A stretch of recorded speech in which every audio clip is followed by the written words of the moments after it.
Hoy, Pilipinas, magandang araw sa inyo ka-coffee ha. Huwebes Santo. Pero itong kampo ni Digong ayaw talaga tantanan itong si Pangulong Bongbong Marcos. At tumitindi yung kanilang panawagan ngayon Kasi di ba, nilaglag na sila ni Harry Roque. Inamin na ni Harry Roque na may nagkaroon ng gentleman's agreement itong China at itong si Digong. Silang dalawa lang ka-coffee, no? Hindi alam ng gobyerno ng Pilipinas. At dahil tumitindi ang tension dyan sa West Philippine Sea, biruin mo ba naman, itong si Alvarez, ito kampon din to ni Digong nananawagan ngayon, nagayahin daw ang ginawa ni Jesus. Itong si PBBM daw, gayahin yung ginawa ni Jesus. Naku, nandamay na naman ha, pasintabi ka-coffee ha. Mag-resign na lang daw po si Pangulong Bongbong Marcos at ibigay ang trono kay Vice President Sara Duterte para ma-descalate daw po. Kumbaga mabawasan yung tension dyan sa West Philippine Sea. Aba, matindi ha. Pinagre-resign ngayon si Pangulong Bongbong Marcos. Aba, anong pumasok sa isip ng mga taong ito? Anyway, sige. Kape muna tayo. Ito, nasa balita ito ng Politico.com. Yan. Tumitrending na naman ito Yan. Kung nababasa ninyo. Yan. Alvarez to Marcos. Resign. Uy, wow.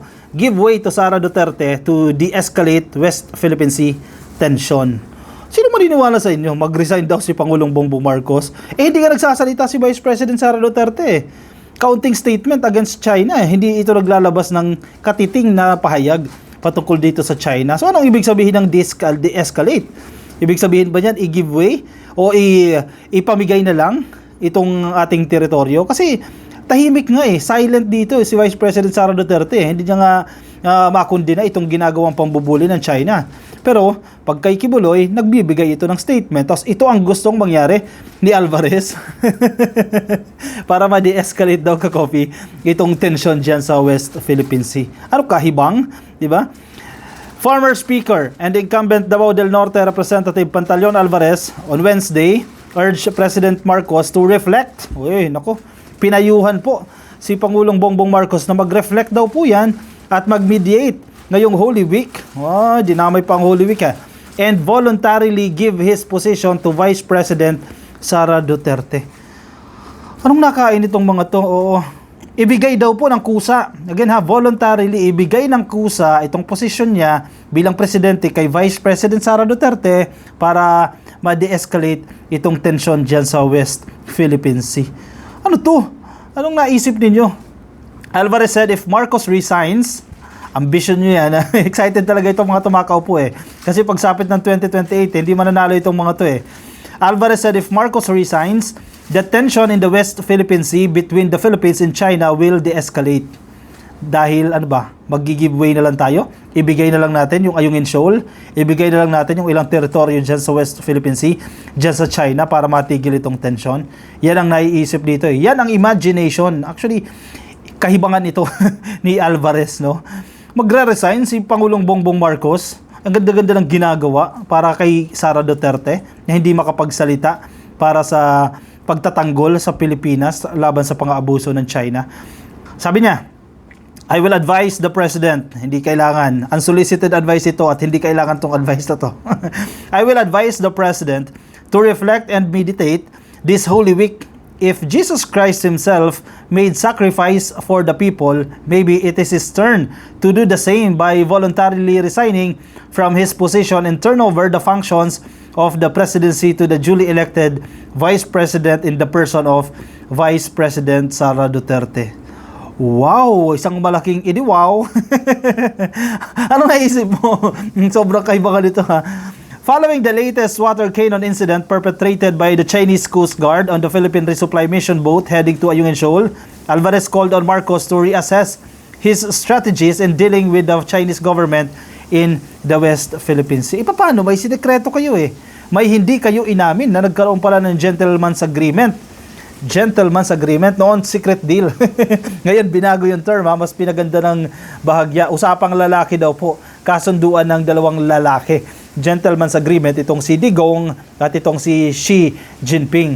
Ayan, naku po, napahamak ang Pilipinas dito. Parang nabenta tayo dito ka-coffee. Ngayon, ang iniisip kasi ng China, yung agreement na yan ni Digong at ni Xi Jinping until now, invalid.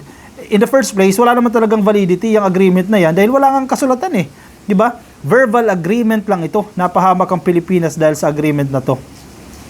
Alvarez said Marcos should stop making decisions and actions that will further escalate the tensions between the Philippines and China. Anong gagawin? Di ba? Nanumpa siya, mandato ng presidente yan. Nanumpa siya sa konstitusyon natin na puprotektahan ang soberanya ng Pilipinas. What would you expect from a president? Diba? Ipagtanggol ang teritoryo. Kung inaagaw na yan ng China, kailangan niyang ipagtanggol niya dahil yan ay kanyang mandato, dahil yan ay ang kanyang tungkulin. And then, ang gusto nyo, manahimik si PBBM dito. Ano na, sinira na yung barko ng Pilipinas dahil sa napakalakas na water cannon. May mga sundalo na tayong nasaktan dahil sa ginawa ng China. Hindi naman tayo nakikipaggera dito ka Coffee eh. Kailangan lang natin sabihin sa kanila na amin yan, di ba? May mga diplomatic protest na ginagawa dyan amin yan. Ang iniisip kasi nila, gera agad, lagi magli-lead into war. At ang sinasabi nila, pain lang daw yan ng Estados Unidos. Di ba? Kasi ano daw so may treaty tayo with the US Kumbaga ginagamit lang daw, sabi ni Harry Roque, ginagamit lang tayo ng Estados Unidos para makaganti dito sa China, no? Para maging battleground daw itong Pilipinas. Ano yun? Hayaan na lang natin naggawin ito ng China. Ubusin yung ating teritoryo. Alvarez also called on Marcos administration to instead focus its attention on addressing the primary societal issues of the country, such as alleviating poverty. Yes, ginagawa yan, pero hindi ibig sabihin iwanan mo yung sektor na ito ng ating bansa. Kayo nga dapat, di ba? Tumulong kayo sa gobyerno. Ang problema, prayer rally kayo ng prayer rally. Di ba? Nananawagan kayo ng pagbagsak ng gobyerno. Di ba dapat suportahan niyo yung gobyerno dahil kababayan. Actually, ito si Alvarez official siya, di ba? Pinapasahod siya ng buwis ng taong bayan. Yet gustong ibagsak itong gobyerno. Abay, hindi naman maganda yan. Di ba? Sumuporta ka sa administrasyon. We are even having problems with the rising and recurring illegal drugs issue and hunger, and yet we are so preoccupied with the ruckus in West Philippine Sea. The present government is not setting its sights straight, he stressed. Kasi gusto nyo diktahan Gusto nyo makontrol, gusto nyo hawakan sa liig itong si PBBM Ngayong hindi kayo nakaporma, excited na kayong mapaupo si Sara Duterte. Para makaporma kayo ngayon, di ba? Hindi kasi kayo nakakaporma. Ayaw nyong hintayin. Hintayin nyo 2028, takbo kayo sa pagka-presidente. Total, malakas naman si Sara Duterte daw sa survey.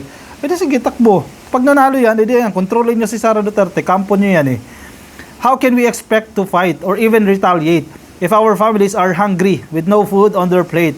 No jobs and income to provide for their basic needs. We cannot, Alvarez pointed out. Hindi naman yun Yung simpleng pag-call out sa ambassador ng China dito sa Pilipinas, gera na ba yan? Di ba hindi naman? Pinag-explain sila.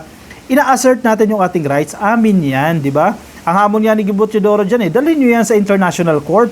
Dalhin nyo yan sa international body para dinggin ito. At sabihin ninyo yung mga argumento nyo dyan. Di ba? Hindi pwedeng insist kayo ng insist sa amin yan.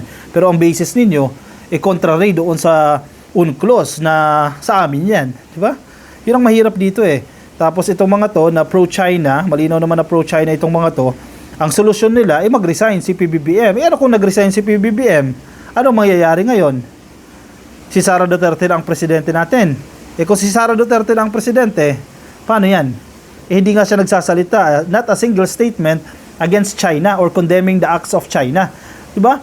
Ano yan? Parang, sige, sa inyo na yan. Parang ganoon kay Duterte yan. Gentleman's agreement na naman. Sige na, isang barko lang ang pwede mag-resupply dyan sa West Philippine Sea. Pero, hayaan nyo sabihin ng China, basta wag kayo magdadala ng construction materials dyan at kunin nyo yung barko na yan na nakasadsad dyan sa Ayungin Shoal. Yan ba ang gusto nyo? Diba? Selfish act.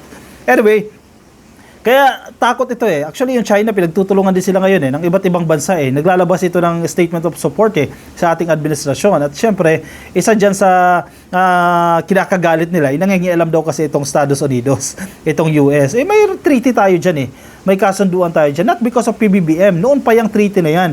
Parang sinisisi kasi nila ngayon, si PBBM nagtataksil sa bayan. Diba? Parang gusto nila sabihin yan na nagtataksil in favor of the US.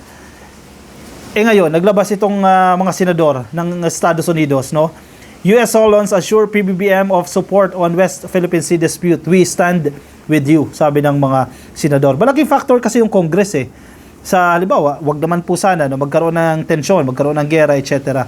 Malaking factor malaki yung function ng Kongreso ng Estados Unidos. Kasi pwede lang i-withdraw yung support nila yan or whatsoever, di ba? Pero maganda rin ito, assurance din ito para hindi tayo basta-basta nabubuli ng China dito.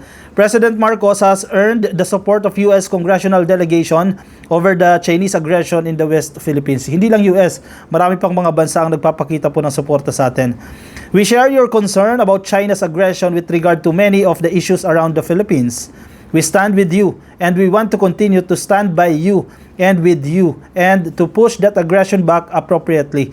Sabi ni Senator Kirsten Gillibrand kay Pangulong Bongbong Marcos during their courtesy call dyan po sa Malacanang nitong Martes lamang. At ibang mga bansa nagpahayag na sila ng statement dito ng pagsuporta sa Pilipinas. Kasi malinaw naman na maling-mali ang ginagawa dito ng China At nakakatawa pa dito kay China Binabash pa ang mga journalist daw kasi inalter daw itong mga video, itong tension dyan sa West Philippine Sea. Binago raw. Naku po, nahihibang na itong mga to.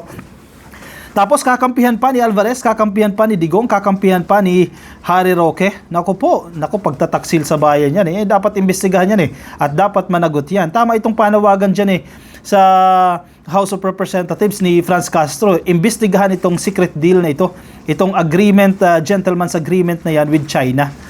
Dapat imbestigahan yan. Pag nag-resume itong sesyon, after ito Holy Week, imbestigahan na agad yan. Bigyan prioridad yan. Dahil maling-mali ito itong ginawa nila. Parang nabenta ang Pilipinas yan. Anyway, sige. Ako yung magpapaalam na sa inyo ka-coffee. Maraming salamat sa pagsama sa akin. Mga nasa Facebook dyan at hindi pa naka-follow sa ating Facebook page. Yan, pasuyo na lang ha. Click lang po ng follow or like dyan sa Facebook at kung nasa YouTube po kayo, click lang po ng subscribe. Yan yung mga kapapasok lang po sa channel natin. Yan, attendance check muna tayo. I-like nyo po itong video na ito. Huwebes Santo ngayon ka-coffee. Sana nga medyo kalmado tayo ngayon pero grabe ito walang pinatawad Si PBBM pinagre-resign ngayong Huwebes Santo. Nako naman. Nahihibang na itong mga tao na ito. Anyway, sige, paalam sa inyo ka-coffee. Ingat po kayo ha. Bye-bye.